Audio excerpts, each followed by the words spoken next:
In breaking news tonight, we're learning new information about the gunman who opened fire Thursday night in that Louisiana movie theater, killing 2 and injuring 9 people before turning the gun on himself. Fox News correspondent Will Carr is live in Lafayette with the latest. Will?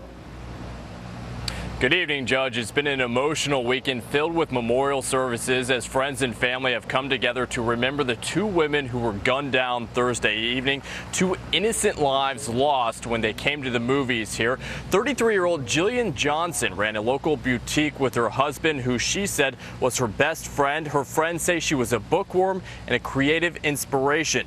Then there's 21-year-old Macy Bro. She was about to graduate from LSU and planned to start working in the very near future at a nearby hospital. Those who knew her best say she had a love for life. Both women are set to be buried on Monday. At the same time, we're learning a lot more about the alleged shooter here, a man who authorities say took his own life in the theater behind me. That is John Russell Hauser. He was a bit of a drifter. He had a law school degree. He also had a history of mental issues. Back in 2008, according to court documents, his wife got a protective order against him. That same year, she also took all the guns out of their house. Authorities say that the gun in this case was purchased legally in Alabama at a pawn shop last year. That's interesting because that's the same state that denied him the ability to carry a concealed weapons permit because he had past domestic violence issues and also had a past arson charge. Now, Hauser was evicted from his house in Alabama last year. Authorities say after that happened, he evidently booby-trapped the house and destroyed parts of it, putting cement in the pipes, covering the walls in paint, and defecating in some of the rooms. Now, this weekend, investigators are working meticulously. They're going through some of Hauser's journals. They're also going through some right-wing blogs that he would post on. But they do say there is the potential that they may never know exactly what caused him to come to this theater Thursday night, sit through about 20 minutes of that movie, and then stand up and just start firing into the crowd. Judge. Will Carr, thanks so much. And now a controversial story. Seattle's mayor is proposing Sharia-compliant loans for Muslim home buyers. That's right, Sharia law right here in the U.S. The author of Sharia-ism is here, The Battle to Control Women and Everyone Else. Joy Brighton joins me now. All right, good evening, Joy. Thanks for being here. I don't want to talk about Sharia per se or, jihad or any of that stuff. What I want to talk about is Sharia financing in American banks. So there is a concern in Seattle that the Muslims cannot find a Sharia-compliant financing option when they want to buy a home. What exactly is a Sharia-compliant financing option? Okay. Well, first of all, whoever is asking for this hasn't done some research, because, in fact, this is a market that is shrinking dramatically. HSBC and Barclays and Lloyd's of London just got out of this market because there's no true demand, because these are very, very risky kinds of mortgages, and I'll explain a little bit more what they are. All right, well, what are they? Okay, so there is an interpretation under Sharia law that you can't have interest payments. Just leave that aside. So they're not supposed to pay interest? Yes. Okay. Okay. So instead, they're going to pay rent. It's like if you have a car, you can either pay a car loan off, which is principal and interest, or you can lease a car. Those are the difference. So they create a mortgage that has rental payments instead of interest payments. But in order to do that, you have to layer and layer and layer on lots of different complications. If I lease a car, I don't own the car. The leasing company owns the car. Exactly. So. Exactly. And so here's complete misinformation. If the idea is to offer Muslims an opportunity to own their own homes, a rent-to-own option doesn't provide a title, a clear title to that home. So who has title to the house? Another good question. Well, U.S. banks are not allowed to own titles unless the property's in foreclosure. So the title is owned by a shell company. Again, here's a layer of complication that goes into the mortgage. A shell company is created, totally legal, very complicated. It turns this mortgage into a derivative. Ding, ding, kind of derivatives. Had to do with the subprime mortgage disaster. Very complicated, lots of risks on both sides. So it's very risky to the consumer. Okay, but you say shell company or corporation. Who owns the house? It's just this legal entity. I mean, this is just one risk. The fact is that the whole idea that if you want to if you want them to own their own home, they don't get clear title. But there's a lot of other things going on. The reason why this is coming up is because it's being advertised as interest-free. You can have an interest-free mortgage. Everyone's coming up to me and saying, I want an interest-free mortgage. Yeah, even if you're not a Muslim, you want an interest-free mortgage. Sounds like a bargain, right? Yeah, is it? Okay. No, it's not a bargain because, in fact, because this is a very complicated, there's lots of layers to this, this is actually more expensive. Why don't they just buy a house like everybody else? But the fact of the matter is they have for years. For years. So whose idea is this? I think it's the idea of people who have been told that this is a cheap way to have a mortgage. Who benefits from it?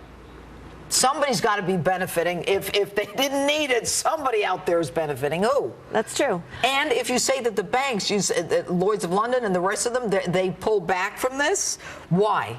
They pulled back because they realized there was a tremendous risk to the banks, but more importantly, they realized that once the risks were disclosed to the consumers and to the banks themselves, they didn't want any. There's no demand. There's no true demand. Demand is coming from some source that's saying, these are great things, but it's kind of an advertising campaign. Okay, so should anyone be concerned about this? I think that it's important when a mayor comes out and says we should offer these, that he should look for the facts a little bit before he comes out with this. So I do think it's important. We should be concerned because it's important that people understand the facts. All right, Joy Brighton, thanks so much for being with us tonight.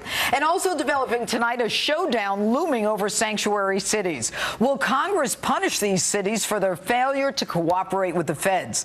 This after 32-year-old Kate Steinle was murdered earlier this month in San Francisco by an illegal immigrant who had been deported 5 times.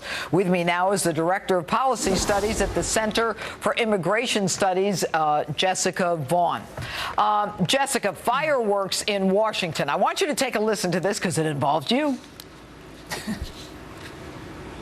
You may not believe that we should have, Mrs. Vaugham, a fixing of our broken immigration system, but don't exploit a young woman's death in order to receive a paycheck to put food on your table. You should find a more decent and practical way to go about earning your living.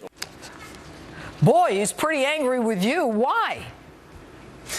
Well, I called him out on a comment that he had made on Telemundo when he called the murder of Kate Steinle a little thing that people were blowing out of proportion.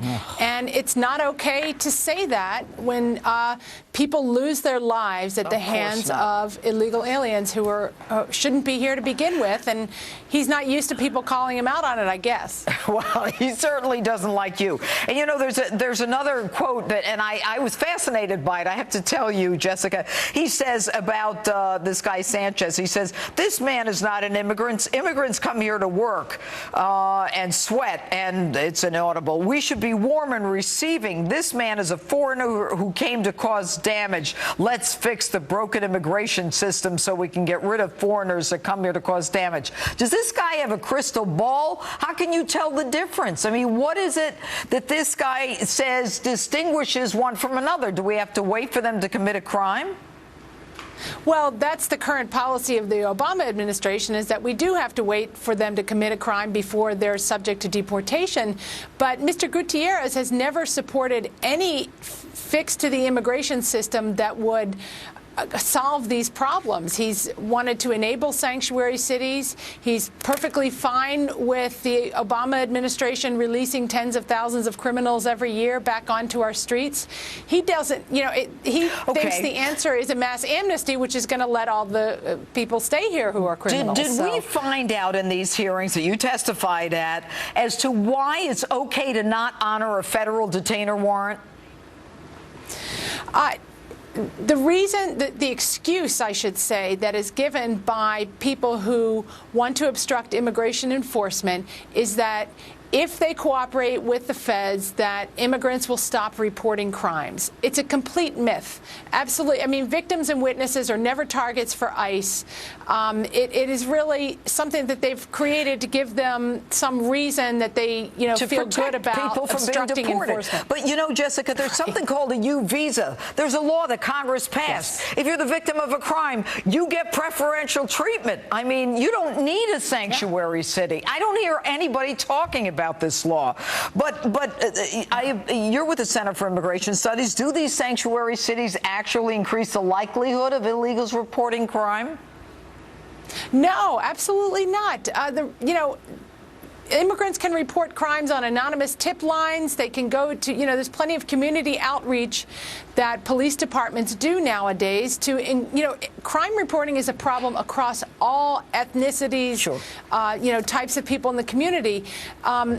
This is, if they want to increase trust for the whole community, all law enforcement agencies ought to be working together to make sure that the laws are enforced. Immigrants don't want criminals among them any more than anybody else does. So the whole thing is really just a made-up excuse to obstruct immigration enforcement that they disagree with on a political level. All right, Jessica Vaughn, so good to have you with us. Thanks so much. Thanks.